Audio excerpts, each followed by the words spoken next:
4 दिन नहीं देंगे मोबाइल।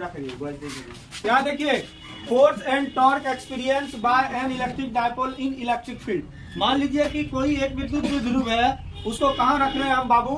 विद्युत क्षेत्र में रख रहे हैं। तो उस पर लगने वाला जो बल होगा और बल आघूर्ण होगा, उसका एक्सप्रेशन क्या होगा, वो आज हम लोग इस वीडियो में देखेंगे। ठीक, एक्सप्रेशन मतलब हो गया व्यंजक, ये एक्सपीरियंस मतलब महसूस किया गया, महसूस। यहाँ देखिए, मान लीजिए कोई एक इलेक्ट्रिक डायपोल है ना। ये इलेक्ट्रिक डायपोल, जैसे हम इलेक्ट्रिक डायपोल बोले आप लोगों को, तो इलेक्ट्रिक डायपोल में आपके दिमाग में क्या सब आना चाहिए? ऐसा होना चाहिए इलेक्ट्रिक डायपोल मोमेंट में कि इसमें जो होगा दो समान आवेश होगा एवं विपरीत प्रकृति का आवेश होगा, जो कि 2L डिस्टेंस से क्या होगा, एक दूसरे से अलग अवस्थित होगा। 2L या फिर 2A से अवस्थित होगा। जैसे हम लोग बोले कोचिंग के बारे में, तो कोचिंग हम मम्मी पापा को बोले कोचिंग जाने, तो कोचिंग आने से पहले आपके दिमाग में क्या आ रहा होगा? वहां जाएंगे, डेस्क बेंच लगी होगी, उस पर बैठेंगे, सब पढ़ाएंगे, हमको पढ़ के आना है, ऐसा कुछ आता होगा। भोज में, भोज जाएंगे, भोज में बैठेंगे, पूरी सब्जी खाएंगे, उसके बाद आएंगे। तो यहाँ वही बात है, सेम टू जैसे डायपोल बोले हम लोग, तो डायपोल के बारे में सारा फिगर हमारे माइंड में आना चाहिए। ठीक है, डायपोल जैसे बोले, विद्युत द्विध्रुव जैसे बोले, तो उसका सारा जो फिगर है अपने माइंड में कंस्ट्रक्ट कर लो, अपने माइंड में उसके फिगर को बना लो।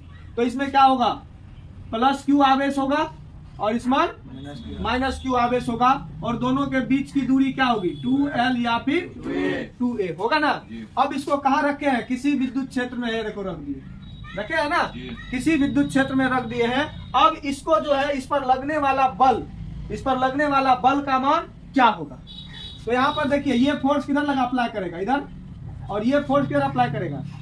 इस डायरेक्शन में। देखिए ना, इस पर एक फोर्स अप्लाई इधर कर रहा है, ये फोर्स अपने आप इधर अप्लाई कर रहा है ना, एक इधर कर रहा है, ये अपने आप इधर कर रहा है। तो कहने का सिंपल सा अर्थ है, तो यहाँ पर ये इलेक्ट्रिक फील्ड की केवल एक ही दिशा संभव है। तो यहाँ पर अगर यदि EA बन रहा है, क्योंकि यह पॉइंट A है और यह पॉइंट B है, इसके लिए इलेक्ट्रिक फील्ड किधर बनेगा? EB, इसी डायरेक्शन में बनेगा। तो यहाँ पर देखिए, F बराबर क्या होगा? FA बराबर, यहाँ FB होगा क्योंकि B पॉइंट है, तो FB बराबर क्या होगा? माइनस Q इंटू EB होगा, माइनस Q इंटू EB। अब कहिएगा सर ये कहाँ से आया? अभी तुरंत बताएंगे। और यहाँ भी F बराबर क्या होगा? FA बराबर क्या होगा बउआ? Q इंटू EA होगा ना। अब कहिएगा सर ये ऐसे आप फॉर्मूला कहाँ से लाए हैं? तो जब आपको इलेक्ट्रिक फील्ड पढ़ा रहे थे, तो वहां पर E बराबर क्या बताए थे? F बाय Q नॉट, याद है? वहां पर क्या बताए थे? F बाय Q नॉट, क्योंकि यहाँ तो और कुछ है नहीं, दूरी R कुछ है ही नहीं, तो हमको इस फॉर्मूले से जाना होगा। तो यहाँ पर F बराबर क्या होगा? Q not into E। इधर क्या चीज में है? Q नॉट भागा, इधर जाएगा क्या चीज में होगा? गुना में। तो यही FA पॉइंट के लिए Q इंटू इलेक्ट्रिक फील्ड कौन है? EA, इस पर Q इंटू EB। अब देखिए फिगर बन गया है, अब हम थोड़ा सा इसको डिराइव करते हैं। ठीक है, देखिए यहाँ पर यदि Q बराबर मोड ऑफ प्लस Q बराबर मोड ऑफ माइनस Q बराबर क्या है? ये बउआ आवेश है, कोई दिक्कत नहीं। 2L या फिर 2A क्या है बउआ? द्विध्रुव द्विध्रुव लंबाई। P बराबर क्या है? द्विध्रुव आघूर्ण।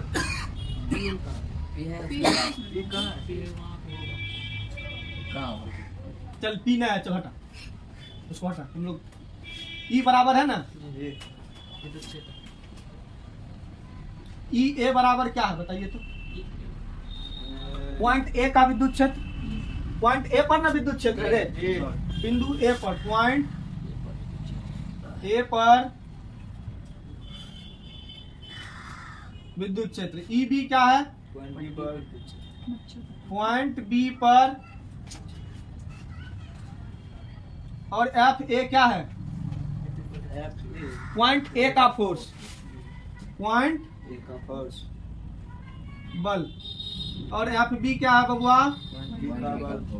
पॉइंट B का बल। कोई दिक्कत नहीं। तब देखिए, तब नेट फोर्स उस पर कितना लगेगा? नेट बल। तब नेट बल F बराबर क्या होगा? FA प्लस FB लगेगा। दोनों को जोड़ेंगे ना, FA प्लस FB। तो यहाँ पर देखिए एफ ए का वैल्यू क्या है, एफ ए का वैल्यू वहां देखिए क्यू इंटू ई ए, यही है ना, प्लस नीचे में क्या है माइनस क्यू इंटू ई ए, यही ना, प्लस ई बी है। तो यहाँ पर क्या होगा, एफ बराबर q into e A plus minus minus Q into E B. इसमें देखिए कॉमन क्या है, क्यू कॉमन है, तो इसमें क्या बचा ई ए माइनस ई बी। अब एक समान विद्युत क्षेत्र के लिए, किसके लिए,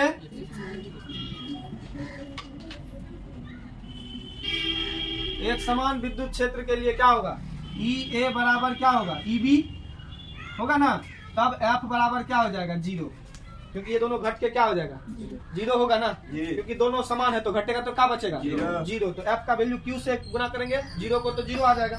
तो मतलब एक समान विद्युत क्षेत्र में विद्युत द्विध्रुव पर विद्युत बल कार्य नहीं करता। इसके नीचे में ये लिखेंगे, अतः एक समान विद्युत क्षेत्र में कोई बल कार्य नहीं करता, कोई बल कार्य नहीं करता है। फिर देखिए यहाँ पर, फिर किसके लिए देखेंगे, फिर असमान विद्युत क्षेत्र के लिए, किसके लिए असमान मतलब नॉन यूनिफॉर्म इलेक्ट्रिक फील्ड के लिए, असमान विद्युत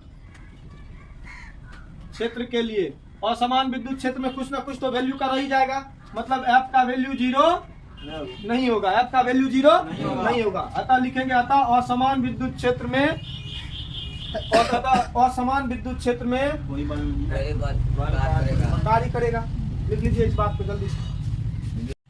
अब देखिए यहाँ पर, अभी तो हम लोग विद्युत, यहाँ विद्युत बल को देख लिए, किसको देख लिए, बल को देख लिए। अब क्या देखना हमको, बल आघूर्ण। बल आघूर्ण को इंग्लिश में क्या कहते हैं बउआ, टॉर्क कहते हैं। अब टॉर्क का व्यंजक क्या होगा, यहाँ देखिए, मान लीजिए कोई इलेक्ट्रिक डायपोल है, इसको कहाँ रखे हैं, किसी एक समान विद्युत क्षेत्र में, कहाँ रखे हैं, एक समान विद्युत क्षेत्र में, और इस पर कौन सा माइनस क्यू और इस पर प्लस क्यू। और यहाँ पर देखिए विद्युत क्षेत्र की केवल एक ही दिशा संभव है, और यहाँ पर ये क्या होगा ई ए, और यहाँ पर एफ ए बराबर क्या होता है क्यू इंटू ई ए, और यहाँ पर एफ बराबर एफ बी बराबर क्या होगा क्यू इंटू ई बी, और इसको एक समान विद्युत क्षेत्र में रख दिए है।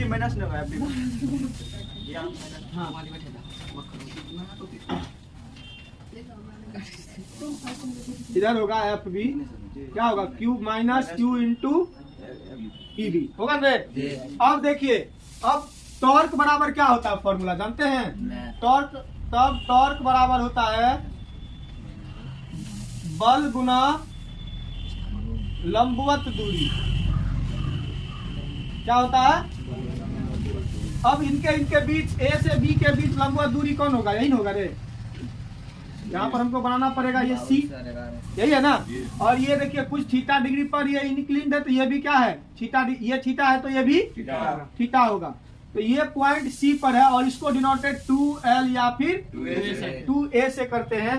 तो यहाँ पर हमको बल निकाल लेना है, बल निकाल करके तब क्या करना है हमको, ये लंबवत दूरी भी निकाल करके इसमें बैठाना होगा।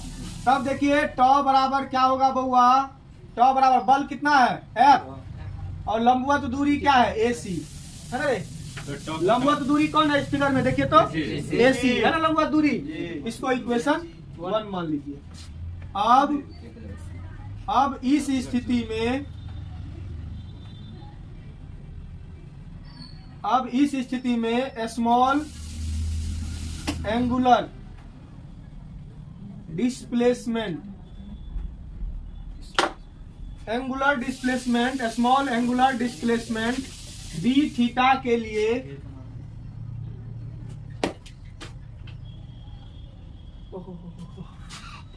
ऐसा नहीं होगा। इस स्थिति में एक समान विद्युत क्षेत्र के लिए, किसके लिए, एक समान विद्युत क्षेत्र के लिए F बराबर क्या होगा Q इंटू ई, F बराबर क्या होगा Q इंटू ई। तो यहीं से F बराबर क्या निकाल लेंगे Q इंटू ई, इसको इक्वेशन 2। फिर अब त्रिभुज ABC में, त्रिभुज ABC खोजिए, कहीं है त्रिभुज ABC कहीं है? ABC क्या है? समकोण त्रिभुज है ना। तो हमको ये दूरी निकालना है, थीटा ये दिया है और कर्ण दिया है, तो हमको साइन लेना पड़ेगा, कॉस लेना पड़ेगा, टेन लेना पड़ेगा, साइन। तो साइन थीटा बराबर क्या होगा? AC बटा BC होगा ना। तो यहाँ पर देखिए साइन थीटा AC, BC का वैल्यू क्या है? 12। BC का वैल्यू 12 है ना। AB का वैल्यू क्या है? 12 है। तो यहाँ पर 12 हो गया, यहाँ पर AC बराबर क्या होगा? 2L साइन थीटा, इसको इक्वेशन 3। अब समीकरण 1 में समीकरण 1 में 2 तथा 3 का मान क्या करना है? रखने पर रख दीजिए, तो क्या होगा? टाउ बराबर क्या होगा? टाउ बराबर F का वैल्यू ये रखेंगे ना, Q इंटू E गुना AC का क्या है? 2L sine theta. तो यहाँ पर टाउ बराबर क्या होगा? Q इंटू E, यहाँ पर सबसे पहले लिख देते हैं Q into 2L into E sine theta. Q into 2L बराबर क्या होता है बउआ? P होता है ना। Q इंटू 2L बराबर क्या होता है?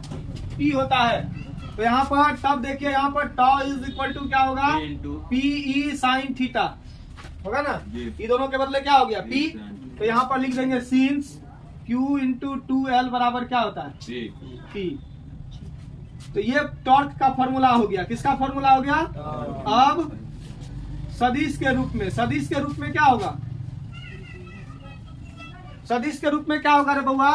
तो टाउ भी एक सदिश राशि है। तो यहाँ पर A क्रॉस B का फॉर्मूला क्या होता है? AB sine theta. तो यहाँ ये भी A है, ये क्या है? B है। AB साइन थीटा बराबर A क्रॉस B होता था ना फॉर्मूला। तो यहाँ क्या हो जाएगा? P cross P। ये हो गया सदिश के रूप में। थोड़ा सा इसका देख लेते हैं अब एनालिसिस, विश्लेषण देखेंगे। यदि थीटा बराबर क्या हो? 0 डिग्री, थीटा बराबर 0 डिग्री या 180 डिग्री, तब साइन 0 का वैल्यू क्या हो जाता है? 0। तब यहाँ पर टॉर्क क्या होगा बताइए? तो इसका वैल्यू 0, तो टाउ का वैल्यू क्या होगा? 0। इस स्थिति में क्या होगा? विद्युत द्विध्रुव संतुलन की अवस्था में होगा। इस अवस्था में द्विध्रुव संतुलन में होगा। क्या होगा? संतुलन में। जहाँ 0 टॉर्क बनने लगेगा तो वहाँ हिले डुलेगा नहीं है ना, तो वहाँ संतुलन में होगा। फिर देखिए, फिर थीटा बराबर अगर दी हम लोग क्या ले ले? 90। तो साइन 90 का वैल्यू क्या होता है? 0। तब यहाँ पर टाउ मैक्सिमम लगेगा। टाउ मैक्सिमम, टाउ के बराबर क्या लगेगा? इसमें 1 से गुना करेंगे। साइन थीटा, साइन 90 का वैल्यू 1, साइन 90 का वैल्यू 1 होता है। तो T मैक्सिमम क्या हो जाएगा? PE। लिख लीजिए, मान करो।